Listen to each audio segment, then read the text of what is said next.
ایک ہے، اس نے تمہیں بھی پیدا کیا، تم سے پہلے والوں کو بھی اسی نے پیدا کیا، صرف وہی ایک خدا عبادت کے لائق ہے، لہذا اے لوگوں صرف اور صرف اسی رب کریم کی عبادت کرو، اور یہ بھی یاد رکھو کہ اس عبادت کا فائدہ اللہ پاک کو نہیں ہوگا بلکہ وہ تو بے نیاز ہے، بلکہ عبادت کا فائدہ تمہیں ہی ہوگا کہ تمہیں تقویٰ جیسی انمول دولت نصیب ہو جائے گی۔ اب یہ آیت کریمہ جو ہمارا آج کا موضوع ہے، اس میں اللہ پاک کے ایک ہونے اور صرف اسی ایک سچے خدا کی لائق عبادت ہونے کے چند مزید دلائل ذکر کیے گئے ہیں۔ چنانچہ ارشاد ہوتا ہے الذی جعل لکم الارض فراشا والسماء بناء وانزل من السماء ماء فاخرج به من الثمرات رزقا لکم فلا تجعلوا للہ اندادا وانتم تعلمون۔ ترجمہ کنز ایمان، جس نے تمہارے لیے زمین کو بچھونا اور آسمان کو چھت بنایا، اور اس نے آسمان سے پانی اتارا، پھر اس پانی کے ذریعے تمہارے کھانے کے لیے کئی پھل پیدا کیے، تو تم جان بوجھ کر اللہ کے شریک نہ بناؤ، یعنی اس کے ساتھ شریک نہ کرو، شرک نہ کرو۔ یعنی یہ لوگوں ذرا غور تو کرو، ایک اللہ پاک سچا خدا، حقیقی خدا وہی تو ہے جس نے تمہیں بھی پیدا کیا، تمہارے باپ داداؤں کو بھی پیدا کیا، تمہارے اجداد کو پیدا کیا، ان کے اجداد کو پیدا کیا، بلکہ رب کعبہ نے ہمارے باپ داداؤں کے باپ داداؤں کے باپ دادا حضرت آدم صلی اللہ علیہ السلام کو پیدا کیا۔ اسی نے آدم حوا کو بنایا، انہی کو ہمارے لیے ذرائع بنایا کہ نسل بعد نسل پوری دنیا کے انسان کس کی اولاد ہے؟ حضرت آدم کی اولاد ہے۔ اور بہت سے لوگ کہتے ہیں جو سائنٹسٹ ہیں اپنی ریسرچ کرتے ہیں، بے فضول کے دماغ لگاتے ہیں کہ ہم بندر سے پیدا ہیں، تو بھائی آپ بندر سے پیدا ہوں گے، اللہ نے تو ہمیں آدم سے پیدا کیا۔ اور یہ ماننا کسی انسان کا سائنس کے اکارڈنگ، سائنس کے ریسرچ کے اکارڈنگ اپنا عقیدہ، اپنا فیت رکھنا، یہ کفر ہے بلکہ شرک ہے، کیونکہ اللہ کے سوا کوئی پیدا کرنے پر قادر مطلق نہیں ہے، اللہ کے سوا کوئی پیدا نہیں کر سکتا، اللہ کے سوا کوئی موت نہیں دے سکتا۔ تو اس رب کعبہ نے آدم کو پیدا کیا، پوری دنیا مانتی ہے، اور آج ایک ریسرچ ہوئی ہے جو ماڈرن ریسرچ کا ایک نتیجہ ہے، وہ یہ ہے کہ ہاں پوری دنیا اگر اولاد ہے تو آدم کی اولاد ہے۔ آؤٹو جنریٹڈ، خود بخود پیدا ہونا، یہ عقیدہ باطلہ ہے، لہٰذا اس کا بھی خلاف ہو گیا۔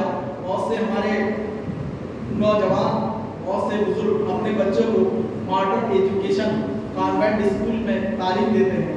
دوستو میں نے بھی کانوینٹ اسکول سے تعلیم حاصل کی ہے، ایم بی کیا ہے، اس کے بعد مولویت پڑھی ہے الحمدللہ، لیکن میں نے یہ دیکھا ہے وہ عیسائی مشنریز ہمارے عقیدے کو ختم کرنے پر تلے ہوئے ہیں، اور ہم مدرسوں کی تعلیم سے دور ہیں۔ مدرسوں کی تعلیم کو سمجھتے ہیں فقیروں کی، مسکینوں کی تعلیم ہے، نہیں، یہ ہمارے علماء کی تعلیم ہے، یہ میرے نبی کی تعلیم ہے۔ دنیا کے اندر ساری تعلیمات ختم ہوں گی، جب بندہ قبر میں جائے گا تو ایک ہی تعلیم کام آئے گی، وہ تعلیم قرآن کی تعلیم ہے۔ سب فنا ہو جائے گا، کوئی بچہ دین کی تعلیم حاصل کرتا ہے اور ایک بچہ کانوینٹ اسکول میں پڑھتا ہے، جب وہ بچہ چلتا ہے کانوینٹ اسکول کی طرف، اس پر کوئی رحمت نہیں ہوتی۔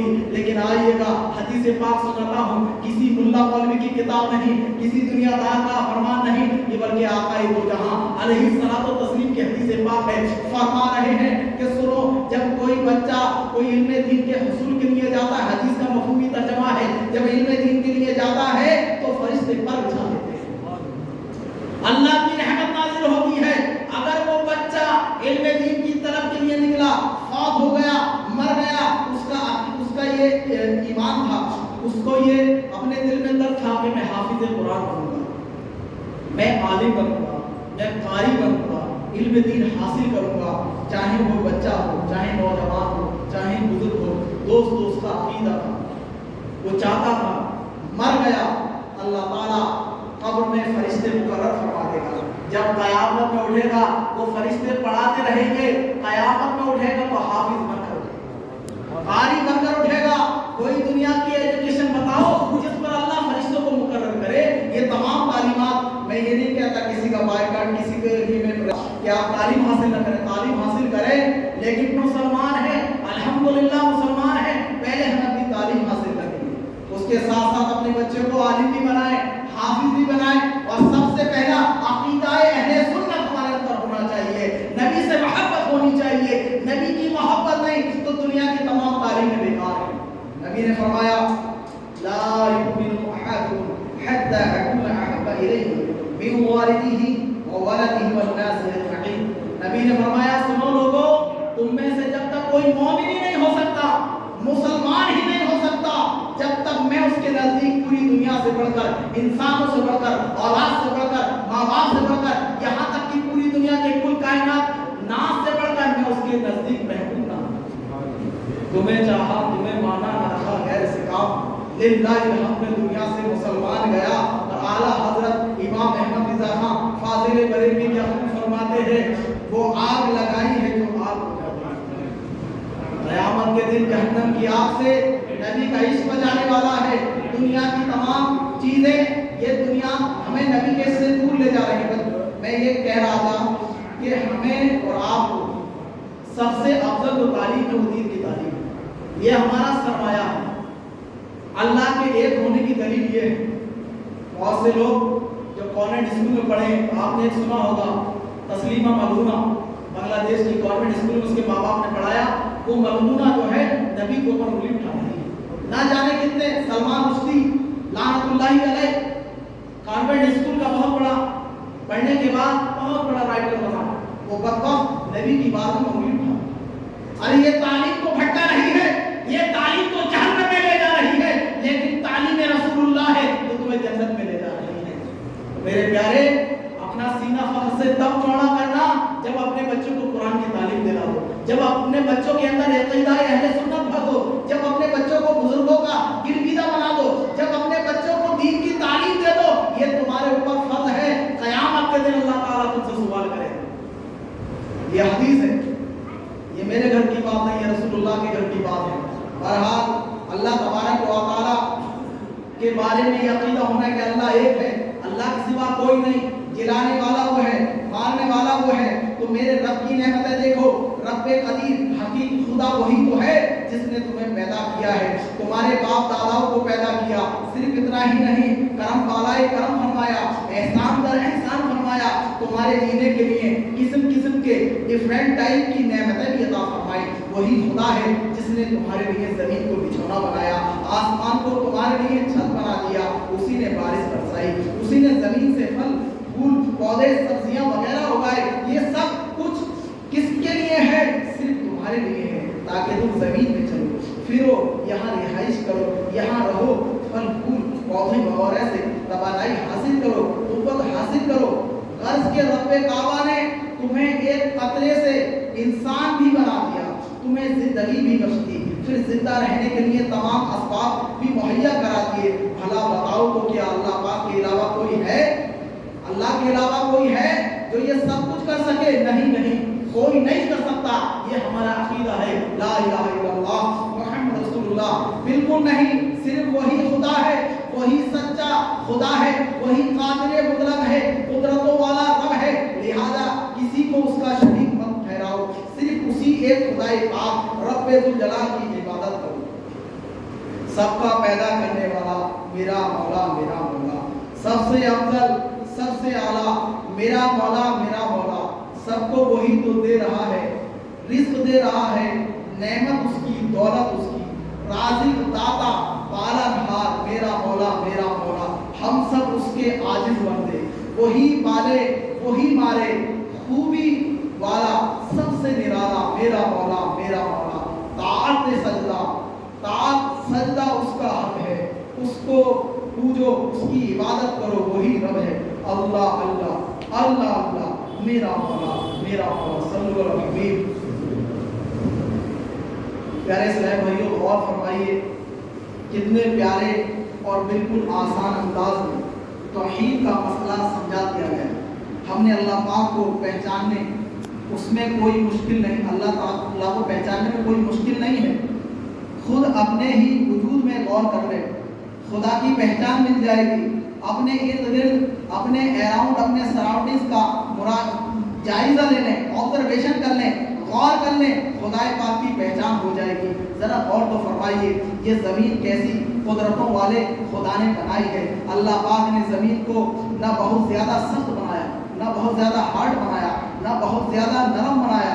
اگر زمین گارے کی طرح بہت زیادہ نرم ہوتی تو یہاں ٹھہرنا مشکل تھا۔ اگر پہاڑ اور لوہی کی طرح بہت زیادہ سخت ہوتی تو ابھی ہمارا یہاں رہنا دشوار ہو جاتا۔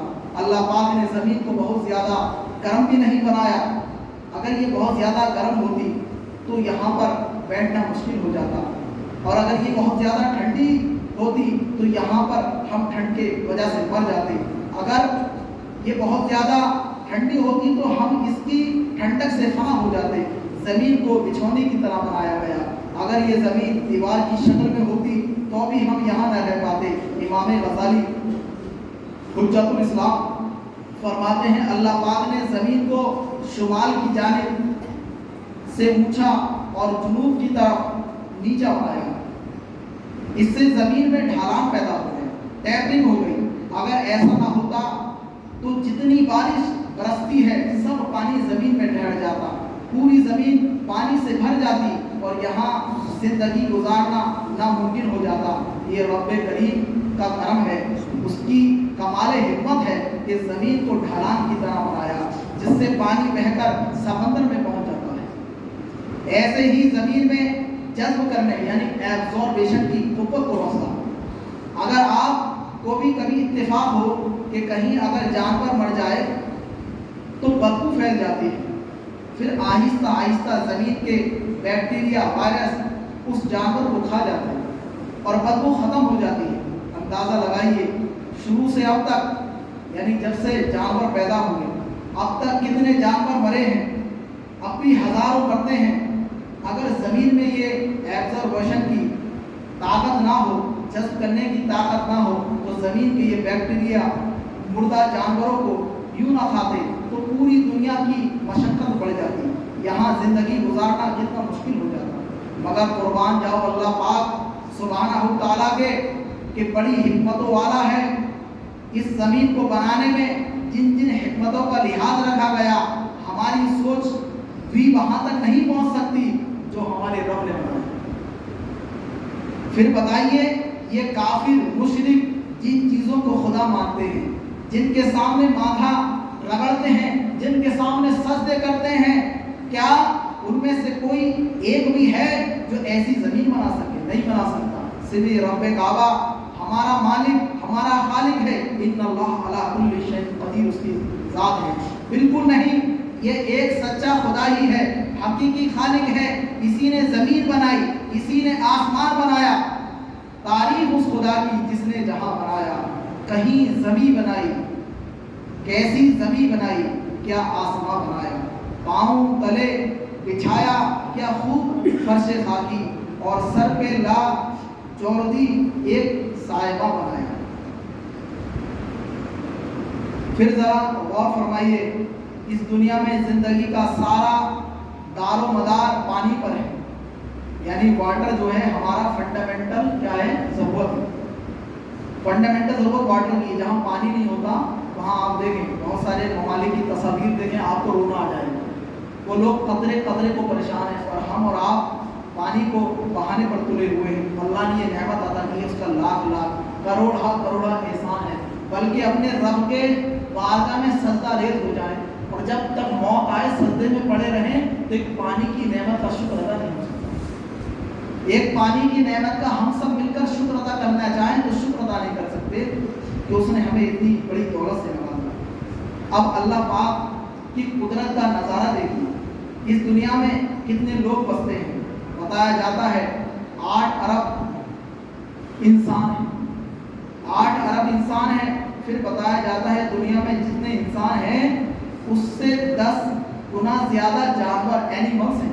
اس کا مطلب یہ ہوا کہ دنیا میں 80 ارب 80 ملین کیا ہیں، جانور ہیں۔ پھر بتایا جاتا ہے کہ دنیا میں جتنے جانور ہیں اس سے 10 گنا زیادہ پرندے ہیں، برڈس ہیں. تو لہذا 800 ارب پرندے ہیں اور پھر اربوں خربوں پودے ہیں، پلانٹس ہیں، پیڑ پودے ہیں. ان سب کو روزانہ پانی چاہیے. ہر ایک کو پانی کی ریکوائرمنٹ ہے، پانی کی ضرورت ہے. اور اللہ پاک کی شان دیکھیے، میرے رب کی شان دیکھیے کہ اللہ پاک ان سب کو روزانہ پانی پہنچاتا ہے، ہر ایک کو پانی عطا کرتا ہے. دنیا میں پانی آنے کا ایک ہی رستہ ہے اور وہ ہے بارش. بارش کے ذریعے پانی آتا. ہم سوچتے ہیں کہ زمین سے پانی نکلتا ہے، زمین سے پانی بھی بارش کی وجہ سے نکلتا ہے. آپ کہیں گے دنیا میں کنویں بھی ہیں، دنیا میں واٹر فالز بھی ہیں، دریا بھی ہیں، لیکن ذرا سوچئے یہ سب بنے کیسے ہیں؟ آئیے ذرا سمجھیے. اس زمین کا تقریباً 67% حصہ جو ہے پانی میں ہے. پورے ارتھ کا، پوری دنیا کا جو 67% ہے اس میں کیا ہے؟ واٹر، پانی. ہمارے استعمال کا یہ پانی نہیں ہے، وہ سمندر کا پانی ہے، بہت کھارا اور نمکین ہے. مگر خدا کی شان دیکھیے، اسی پانی سے بخارات بنتے ہیں، اسٹیم بنتی ہے اور یہ اوپر آسمان کی طرف جاتی ہے. اسٹیم آسمان کی طرف جاتی ہے. قدرت کا عجیب کرشمہ دیکھیے، روزانہ کروڑ گیلن پانی اوپر جاتا ہے، بادلوں میں جمع ہو رہا ہے. آپ میں سے کئی لوگوں نے جہاز میں سفر کیا ہوگا، فلائٹس وغیرہ میں آپ بیٹھے ہوں گے. تو جب ہم جہاز میں بادلوں سے اوپر اڑ رہے ہوتے ہیں، اس کروڑ گیلن پانی کے اسٹیمر کی کوئی ٹنکی نظر نہیں آتی، کوئی ایسا مینجمنٹ نظر نہیں آتا جو پانی وہاں رکا ہوا. وہ تو رب کی شان ہے کہ بادلوں کی شکل میں پانی ہے. پوری دنیا کے سائنسداں بھی جاننا چاہیں تو نہیں جان سکتے کہ میرے رب نے کس طرح بادلوں میں پانی کو روکا ہے.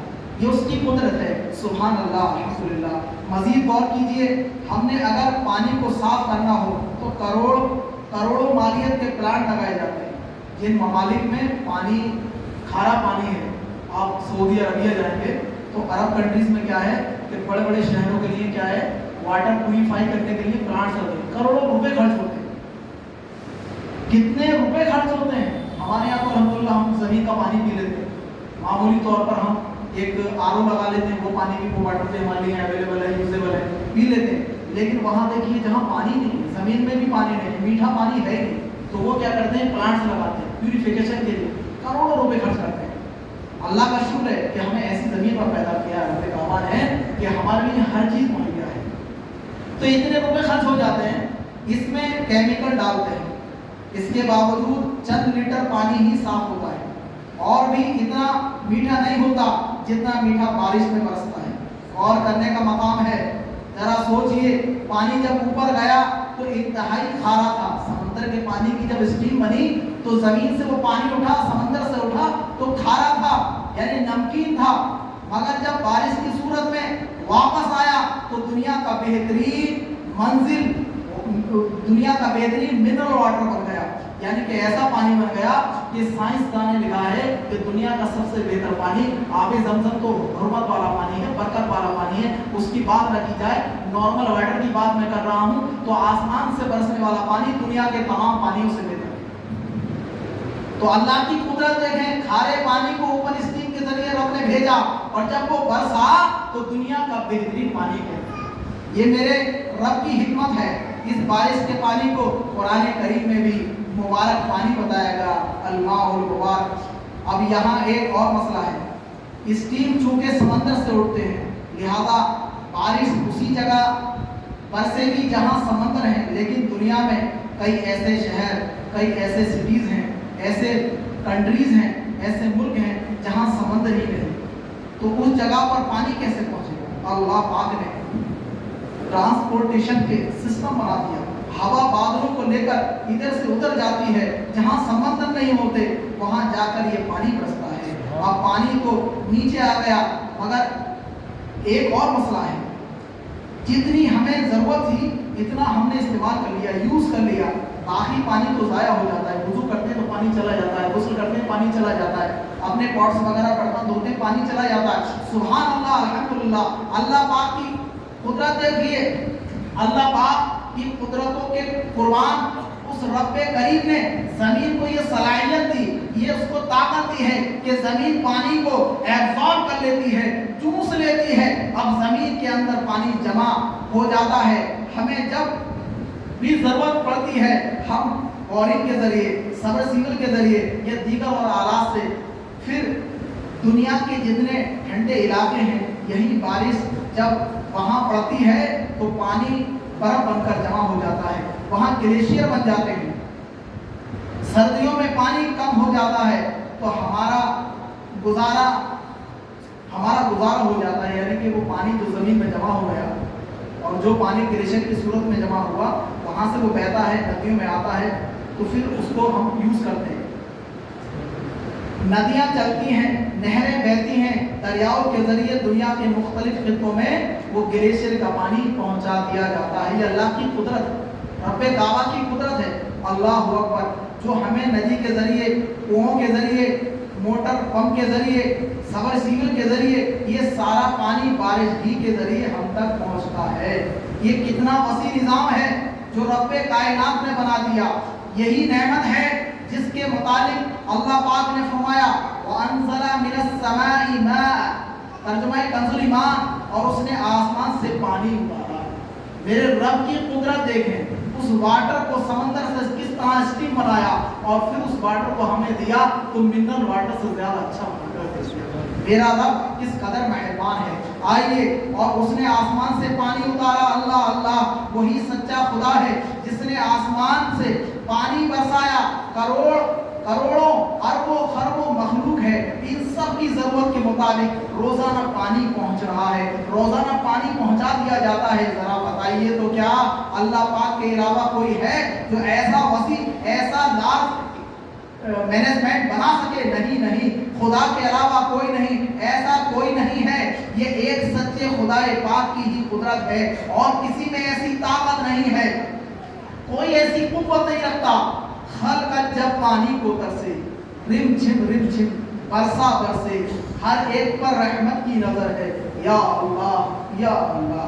یہ عاشقان رسول, یہ اللہ پاک کی قدرتیں ہیں.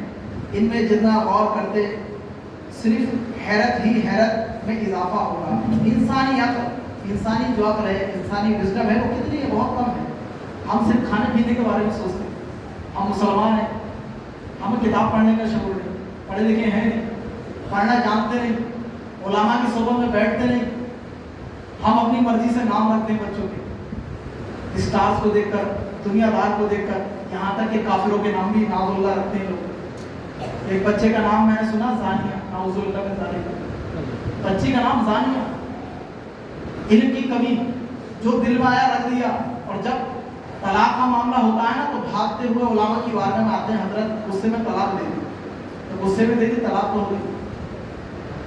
تو دوستو علم کی کمی ہے, ہم نہیں سوچتے, ہمیں سوچنے کا ٹائم نہیں ہے. ہمارے رب نے کتنے ہمارے اوپر احسان کیے, کتنی نعمتیں کی. کبھی آپ نے قرآن پڑھنے کی کوشش کی؟ کتنے لوگ ہیں قرآن پڑھتے ہیں؟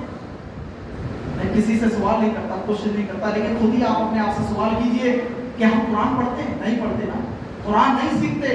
ارے میرے رب نے وہ خزانہ عطا فرمایا. قرآن ایسی کتاب ہے جس کے بارے میں وہ فرماتا ہے کہ اِنَّا نَحْنُ نَزَّلْنَا الذِّكْرَ وَإِنَّا لَهُ لَحَافِظُونَ, کہ ہم نے قرآن کو نازل کیا اور ہم ہی اس کی حفاظت کرنے والے ہیں. رہتی دنیا تک پوری دنیا کو رب نے چیلنج فرما دیا کہ اگر تم چاہو تو سب مل جاؤ اور مل جاؤ, رب کے علاوہ, میرے علاوہ پوری دنیا کو لے آؤ, فرشتوں کو لے آؤ, جنوں کو لے آؤ, اور لے کر آ کر تم میرے قرآن کی طرح ایک آیت بنا کر دکھاؤ. ایسا قرآن, ایسا عظیم قرآن. لیکن ہم کیا سنتے ہیں کہ فلاں سنگر کے گانے سن رہے ہیں یوٹیوب پر, فلاں کی کتابیں دیکھ رہے ہیں. کیا ہے یہ نل اینڈ وائٹ, یہ ولگیرٹی ہے, یہ گمار پن ہے. دنیا کی باتوں کو سنتے ہو, اپنے رب کی بات کو نہیں سنتے, اپنے رب کعبہ کے قرآن کو نہیں پڑھتے, اپنے رب کعبہ کے قرآن کی تعلیم حاصل نہیں کرتے. دوستو دعوت اسلامی آپ کے لیے الحمدللہ یہ مدرسۃ البالغان لائی. آپ کی عمر زیادہ ہو گئی, آپ بچے نہیں ہیں, مدرسے میں نہیں آ سکتے, آپ کام کرتے ہیں, جاب کرتے ہیں, امپلائیز ہیں, آپ کو ٹائم نہیں ملتا، تو جب آپ کو ٹائم ملے whenever you are free، تو تمہارا جو فری ٹائم ہے رات کو آتے ہو کئی گھنٹے یوٹیوب فیس بک سوشل میڈیا پر بیزی ہو جاتے ہو، اس سے اچھا ہے 1 گھنٹہ آدھا گھنٹہ 15 منٹ 20 منٹ آپ امام صاحب کی بارگاہ میں یا جہاں کہیں بھی علماء اہل سنت عقیدہ اہل سنت بالکل ٹناٹن ہو ان سے جا کے پڑھیں، قرآن سیکھیں، قرآن کا ترجمہ پڑھیں، یہ دیکھیں کہ اللہ نے ہم سے کیا کہا ہے۔ حضرت مولا کائنات مشکل کشا علی المرتضیٰ علیہ السلام سے کسی نے پوچھا ہے علی اللہ سے کیسے بات کریں، اللہ سے تکلم کیسے کریں، اللہ سے گفتگو کیسے کریں، تو مولا کائنات نے فرمایا قرآن پڑھو، قرآن پڑھو، قرآن پڑھنا اللہ سے بات کرنا ہے۔ ہم دنیا کے دوستوں سے بات کرتے ہیں اور وہ دوست جب تم مر جاؤ گے تو تمہاری جیبوں کو تلاش کرتے ہیں کہ اس کی جیب میں یار پیسہ ہو تو نکال لو، کیا پتہ کوئی غلط ہے۔ جب مر جاتے ہیں تو گھر والے پراپرٹی کا حساب کتاب لگاتے ہیں کہ اب اس کا تو حصہ ختم ہو گیا، نوانی مر گیا تو حصہ ختم، والد تھا بچے تھے شادی شدہ تھا بچے تھے تو چلو بچوں میں بڑھ گیا، تمہارے پاس تو کچھ نہیں رہا، میرے پاس تو کچھ نہیں رہا، ہم اور آپ کیا ہیں خالی ہاتھ قبر میں جا رہے ہیں۔ لیکن جو قرآن کی تعلیم ہے، میں نے سب سے پہلے ابتدا میں یہی بتایا کہ قرآن کی تعلیم حاصل کرو گے تو قرآن قبر میں جا کر تمہارے لیے روشنی بن جائے گا۔ میرا اللہ کس قدر مہربان ہے، لا تقنطوا من رحمت اللہ، میری رحمت سے مایوس نہ ہو دوستو، وقت نہیں گزرا، ابھی جو سانسیں ہیں وہ ہمارے لیے بہت اہم ہے۔ ابھی کوئی مر جائے آپ ایک سوال کریں مرنے والوں سے، ہمارے بزرگ کرتے تھے سوال، بزرگوں کا یہ عقیدہ ہے، کتاب پڑھیں آپ، جب سوال کرتے تھے بات کرتے تھے مردوں سے، وہ ایسے بزرگ تھے جو اللہ کی رات دن عبادت کرتے تھے، ہم اس لائق ہیں۔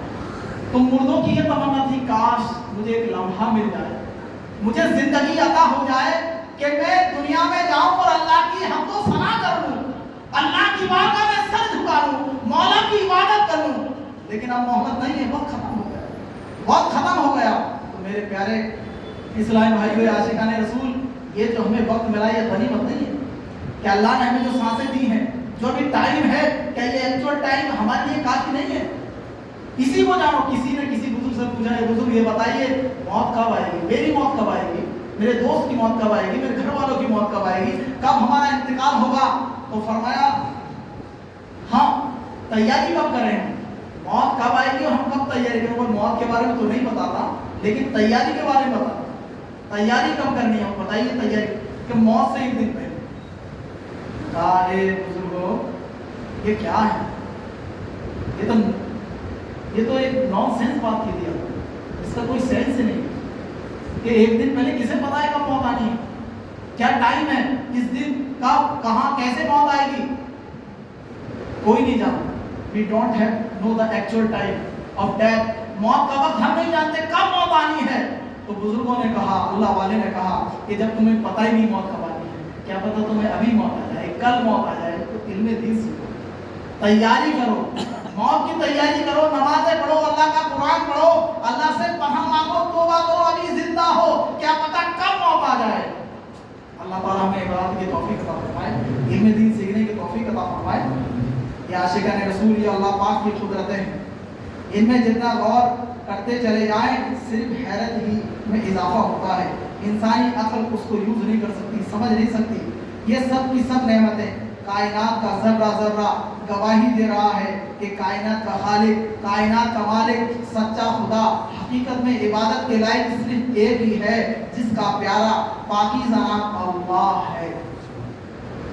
کسی شاعر نے کہا وفی کل شیء لہ آیہ تدل علی انہ واحد، ہر چیز میں اس کی قدرت کا نشان ہے، ہر چیز بتاتی ہے کہ وہ ایک سچا خدا ہے، اللہ واحد یکتا ہے، ایک خدا بس تنہا ہے، کوئی نہ اس کا ہمتا ہے، ایک ہی سب کا سنتا ہے، لا الہ الا اللہ آمنا برسول اللہ، ہر ذرہ ذرہ، ہر قطرہ قطرہ شاہد، ہر لمحہ اس کی قدرت وسعت کا، یکتا وحدت کا، لا الہ الا اللہ آمنا برسول اللہ۔ ایک بار امام شافعی کے پاس کچھ غیر مسلم آ گئے، انہوں نے امام شافعی سے سوال کیا، کوشچن کیا، بتائیے خدا کے وجود کی کیا دلیل ہے، خدا موجود ہے تو بتائیے۔ آج بہت سے لوگ ہمارے مسلمان بھائی ایسے تحریروں سے، ایسے مائنڈ لیس لوگوں سے دوستی کرتے ہیں، فیس بک پر سوشل میڈیا پر وہ اپنے سوال کرتے ہیں، تو ہم بھی سوچتے ہیں یار کیا پتہ ایسا، ارے ہمارا خدا، ہمارا ایمان ہے، ہمارا رب ازلی ابدی ہمیشہ سے ہے، ہمیشہ رہے گا۔ تو اس کی دلیل سنیے، سوال کیا، بتائیے خدا کے وجود کی کیا دلیل ہے، ایگزسٹنس آف اللہ۔ یہ سوال کرنا بھی گناہ بلکہ یہ کفر مبتلا کر دے گا اگر ہم کر لیں تو سوال۔ ایمان والے کے لیے زیور نہیں کہ وہ سوال کرے، اللہ کے وجود کی دلیل مانگے، نعوذ باللہ من ذالک، کیونکہ ہم کلمہ پڑھتے ہیں لا الہ الا اللہ محمد رسول اللہ، آمنت برسول اللہ، ہم اپنے رب پر ایمان لائے ہیں، اس کی کتاب، اس کے رسول پر، اس کے جنوں پر، اس کے ملائکہ پر ہمارا ایمان ہے کہ ہمارا رب ازلی ہے، ابدی ہے، ہمیشہ سے ہے، ہمیشہ رہے گا، نہ اسے نیند آتی ہے نہ اونگ آتی ہے، سب کا پالن ہار، سب کا خالق، سب کا مالک صرف ایک خدا ہے، وہ اللہ۔ ایمان ہمارا ہے۔ پوچھا بتائیے، اس کی دلیل دیجیے گا۔ شاید امام شافعی رحمۃ اللہ تعالیٰ اس وقت شہتوت کے درخت کے قریب بیٹھے تھے، شہتوت کا درخت جس پر شہتوت آتے، فرمایا یہ شہتوت کا درخت ہی میرے قادر و قیوم اللہ پاک کے وجود کی دلیل ہے۔ غیر مسلم بولے وہ کیسے؟ فرمایا دیکھو، اس شہتوت کا پتا اگر ہرن کھا لے، ڈیئر اگر ہرن کھا لے تو مشک بن جاتا ہے، جب وہ پتا کھاتا ہے مشک ایک خوشبو ہے، مشک بن جاتا ہے۔ اسی پتے کو اگر بکری کھا لے تو دودھ بن جاتا ہے۔ میرے رب دعویٰ کی قدرت ہے، فرماتے امام شافعی، اور اسی پتے کو اگر ریشم کا کیڑا کھا لے، سلک بورم، تو اس سے ریشم بن جاتا ہے، سلک بن جاتا ہے۔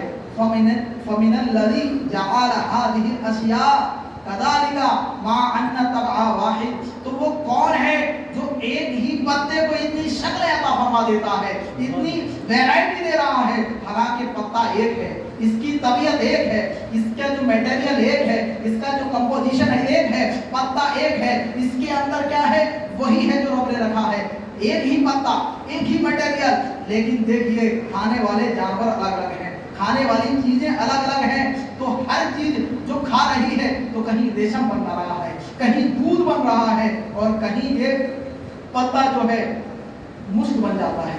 یہ خوبصورت دلیل سن کر وہ جتنے بھی غیر مسلم تھے لا الہ الا اللہ محمد رسول اللہ پڑھنے کے بعد داخلہ اسلام ہو گئے۔